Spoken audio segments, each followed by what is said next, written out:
Hello all welcome to hashtag you. So నిర్మాతలకి ఈ దుస్థితి ఏంటి? నిర్మాతలు కనుమరుగైపోతారు, అసలు పట్టించుకుంటున్నారా నిర్మాతల్ని అంటూ బాధతో తన స్పీచ్లో వ్యక్తం చేసిన దిల్ రాజు గారిని కమెంట్స్ ఏవైతే ఉన్నాయో అవి ఇప్పుడు సంచలనంగా మారుతున్నాయి సోషల్ మీడియాలో. సో ఆయన మాట్లాడిన మాటలు ఏవైతే ఉన్నాయో అవి మనం ఒక్కసారి రివైజ్ చేసుకుంటే ఆయన చెప్పిన ఒకటే ఒక మాట, నిర్మాతలకు వాల్యూ లేదు, నిర్మాతలు ఎటు వెళ్ళలేక అంటే వాళ్ళని కనీసం ఒక ప్రాఫిటబుల్ థింగ్గా ఏదో డబ్బులు పెడుతున్నారని చెప్పి కనిపిస్తున్నారు తప్ప నిర్మాతలకి సరైన విలువ ఇవ్వట్లేదు ఎవరు కూడా అనేది తన బాధలో వ్యక్తం చేయడం కూడా జరిగింది. నిర్మాతలు అందరికీ ఒక నెగిటివ్గా కనిపిస్తున్నారు, ఒక విలన్స్ లా పోర్ట్రే అవుతున్నారు ప్రతి ఒక్కళ్ళు, ఎవరు కరెక్ట్గా అర్థం చేసుకోవట్లేదు నిర్మాతలే అంటూ ఆయన మాట్లాడిన మాటలు ఈరోజు చాలా మందిని కనువిప్పు చేస్తున్నాయి. అండ్ ఆయన యొక్క ఇంటెన్షన్ కూడా చాలా కరెక్ట్గానే ఉంది.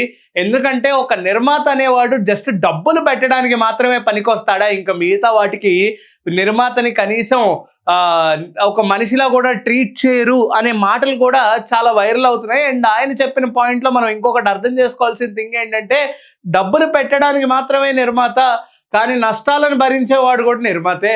మిగతా వాళ్ళందరూ హ్యాపీగానే ఉంటారు, మిగతా క్రాఫ్ట్ వాళ్ళందరూ వాళ్ళకి డబ్బులు అందేస్తాయి, కానీ డబ్బులు పెట్టే నిర్మాతకి ఒకవేళ సినిమా ఫ్లాప్ అయితే, ఆ సినిమా డిజాస్టర్ అయితే ఆ యొక్క భారం మొత్తం ఆ నిర్మాత మీదే పడుతుంది తప్ప మిగతా ఎవరి మీద పడదు. ఎందుకంటే ఆ ఎగ్జిబిటర్లు కానీ డిస్ట్రిబ్యూటర్లు కానీ వాళ్ళందరికీ మళ్ళీ డబ్బులు సమకూర్చి, లేకపోతే వాళ్ళందరూ వచ్చి ధర్నాలు గొడవలు చేస్తే అవంతా ఒక ప్రాబ్లంగా అనుకొని నిర్మాత ముందుకెళ్ళి మాట్లాడతాడు, ముందుకెళ్ళి చర్చిస్తాడు, దాని యొక్క పరిష్కారాన్ని ఆలోచించి డబ్బులు ఎంత అయిందో ఏంటో నష్టపరిహారం కూడా ఇచ్చేది, ఆ నష్టాన్ని కూడా భరించేదే నిర్మాత.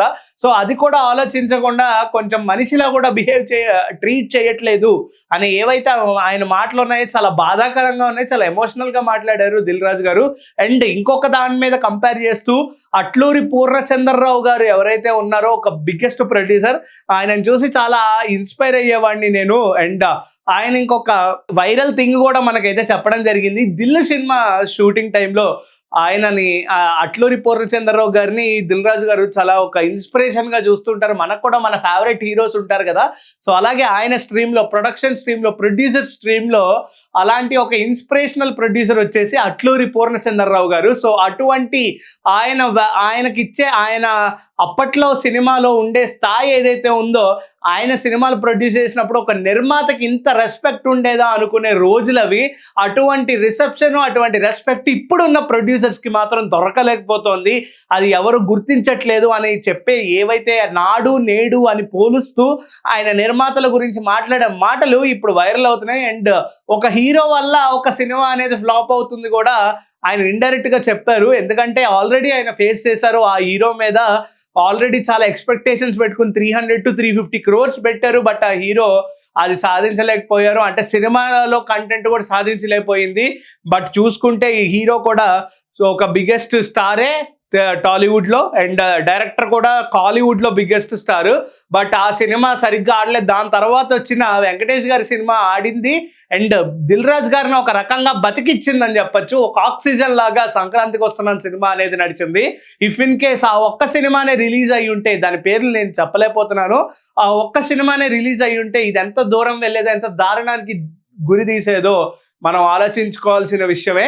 అండ్ నిర్మాతల్ని అప్పటికి ఇప్పటికి అప్పటికి ఇప్పటికి తేడాలు ఆయన కనిపెడుతూ అట్లూరి పూర్ణచంద్రరావు గారికి ఉన్న వాల్యూ ఈ రోజు అంటే ఒక నిర్మాతకు ఉండట్లేదు అని బాధగా వ్యక్తం చేస్తూ, ఇంకొక చమత్కారమైన విషయం ఏంటంటే, దిల్ సినిమా షూటింగ్ టైంలో ఆయన ఇన్స్పిరేషన్గా తీసుకున్న దిల్ రాజు గారు అట్లూరి పూర్ణచంద్రరావు గారికి, సార్ మీకు దిల్ సినిమా హిట్ అయింది, ఇది నా ఫస్ట్ సినిమా, ఆయన దిల్ రాజు అనే పేరు కూడా దిల్ సినిమాతో వచ్చింది కాబట్టి ఆ దిల్ సినిమా చాలా బ్లాక్ బస్టర్ హ్యూజ్ హిట్ అయింది. బాలీవుడ్లో దాని రీమేక్ రైట్స్ మీకు ఉచితంగా ఇస్తాను సార్ అని ఆయన ఒక స్టేట్మెంట్ కూడా ఇవ్వడం జరిగింది. అది కూడా ఇప్పుడు నెట్టింట వైరల్ అవుతుంది. అండ్ దిల్ రాజు గారి విషయానికి వస్తే, ఈ యొక్క ఎమోషనల్ స్పీచ్లో మన అందరిగా అర్థం చేసుకోవాల్సిన థింగ్ ఏంటంటే, ఒక సినిమా పోతే ఒక నిర్మాతని మాత్రమే పాయింట్అవుట్ చేయకూడదు, ఆ స్టోరీ యాక్సెప్ట్ చేసిన ఆ హీరోని అండ్ ఆ స్టోరీ డైరెక్ట్ చేసిన డైరెక్టర్ని కూడా సమన్యాయం చేస్తూ మాట్లాడాలి తప్ప ఒక నిర్మాతని మటుకు తక్కువ చేసి చూడకూడదన్న